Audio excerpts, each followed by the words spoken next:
Pensa só num confronto, mas não um de espadas, e sim de ideias. Uma verdadeira batalha em que a arma mais afiada é, na verdade, uma pergunta. É isso que a gente vai ver agora, uma das ferramentas mais poderosas da filosofia em ação, através de um embate que ficou para a história. Certo, então vamos direto ao ponto. O cenário?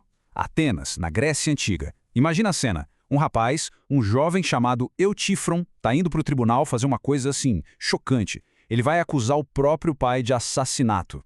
E o detalhe é que ele está convencido, mas convencido mesmo, de que está fazendo a coisa mais correta e religiosa que existe. Pois é essa situação completamente bizarra que serve de estopim para um dos diálogos mais famosos de toda a filosofia. E é nesse exato momento que entram os nossos dois, digamos, duelistas. De um lado, esse jovem acusador cheio de certeza, e do outro, um filósofo já de idade, que, por coincidência, também estava ali pelo tribunal. E que oponentes, hein? De um lado temos Sócrates. Sim, aquele mesmo, o filósofo famoso pela frase "só sei que nada sei". E do outro lado do ringue, Eutífron, um jovem que tem a mais absoluta certeza de que é um baita especialista em religião e nos deuses. Essa ironia, esse contraste, é o que vai dar o tom de tudo o que acontece a seguir. Mas afinal, quem é esse Eutífron? Bom, ele é aquele tipo de pessoa que acha que sabe de tudo, sabe? Cheio de si, arrogante, super apegado à lei ao pé da letra, sem nenhuma flexibilidade. E o pior, ele não saca a ironia de jeito nenhum. Ele se vê como um grande expert em assuntos religiosos, mas, como a gente vai ver, as ideias dele são bem rasas, para não dizer mal acabadas. E é aí que o duelo começa de verdade. Sócrates ouve essa história toda do Eutífron e, em vez de julgar o rapaz, ele faz o que ele sabe fazer de melhor. Ele começa a fazer perguntas.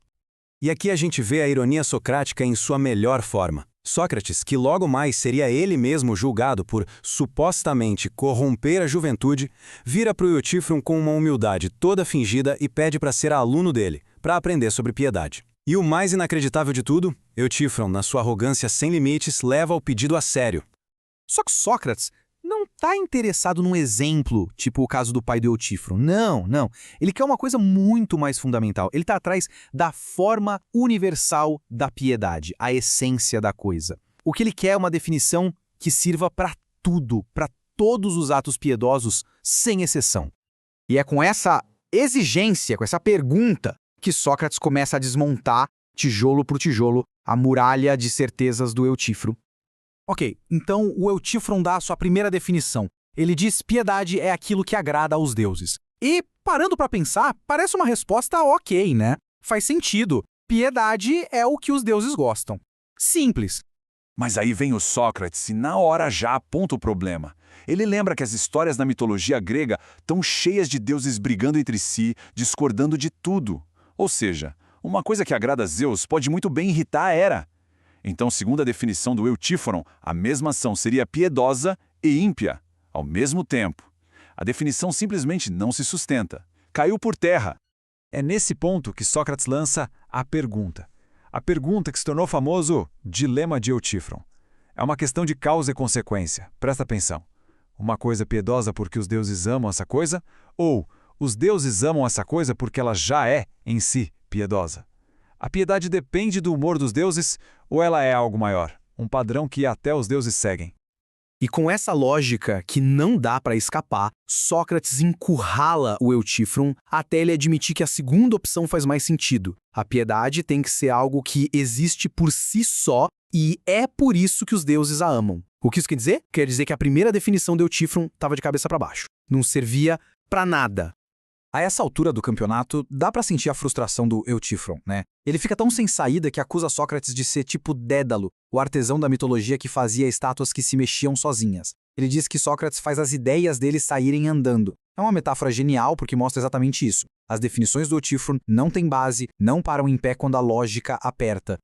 Depois de mais algumas tentativas, todas falhando miseravelmente, o diálogo chega no seu ponto máximo. O nosso especialista está completamente encurralado, sem argumento, sem saída. Aí o Sócrates mostra para ele com todas as letras que depois daquela conversa toda, eles voltaram para o mesmíssimo lugar de onde começaram. O raciocínio do Eutífron andou em círculos, não chegou a lugar nenhum, foi uma corrida sem linha de chegada.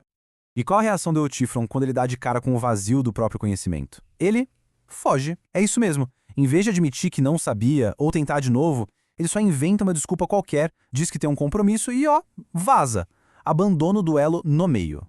E para fechar com chave de ouro, Sócrates solta a sua ironia final. Ele lamenta: "Poxa, que pena, o meu mestre foi embora e me deixou aqui, jogado de volta na minha imensa ignorância." É a vitória por nocaute, sabe? Uma vitória que não veio de uma resposta, mas da fuga do adversário. Então, fica a pergunta. Qual era o objetivo disso tudo? Será que Sócrates queria mesmo saber o que era piedade? Olha, provavelmente não. O ponto aqui é outro. Vamos entender o que essa conversa toda nos ensina de verdade. A real intenção de Sócrates nunca foi chegar numa definição perfeita. O lance era mostrar para o Eutífron e de tabela para todo mundo que ter certeza de uma coisa não é a mesma coisa que saber de verdade sobre ela. O objetivo era quebrar essa casca de falso conhecimento para, aí sim, abrir caminho para uma busca genuína pela verdade. E esse embate com Eutífron é basicamente um manual de instruções do método socrático. É um passo a passo perfeito. Primeiro passo, Sócrates se faz de ignorante. Segundo, ele pede uma definição universal, a regra geral, não um casinho isolado. Terceiro, ele começa a metralhar a definição com perguntas lógicas, até achar uma falha, uma contradição. E o quarto passo, essa contradição escancara que a outra pessoa, na verdade, não sabia do que estava falando. E toda essa análise nos leva de volta à questão central de todo o pensamento de Sócrates, essa ideia de forçar um confronto com os próprios limites, de encarar o que não sabemos. Será que a verdadeira jornada rumo à sabedoria não começa com uma resposta pronta, mas sim com a coragem de admitir a própria ignorância? É uma boa reflexão para a gente guardar.